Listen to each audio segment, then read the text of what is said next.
We are going to tell them. Mtu anaitwa Marjan hawezi kukubaliwa kusimamia the next election. Aende asiende. Hivi asikie, aende asiende Marjan. Hata kabla sisi kufika huko tupate ameenda. Wangapi anasema tupate ameenda huyo?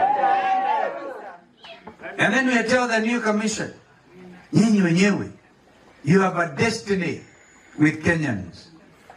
Either you are going to go the way, na Wakenya wanaomba sana. Wakenya, they are very prayerful.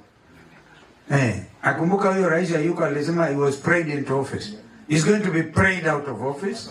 It actually already happened. And this commission will be also prayed out. Mimi na Raila tulikuwa kila Jumanne tunaenda anniversary towers. Kila Jumanne kusalimia. Na wakati huo alikuwa commissioner, alikuwa chuo cha Bugatti yule mwingine. Isa Kazan tulimsalimu mpaka akatimuliwa mbio.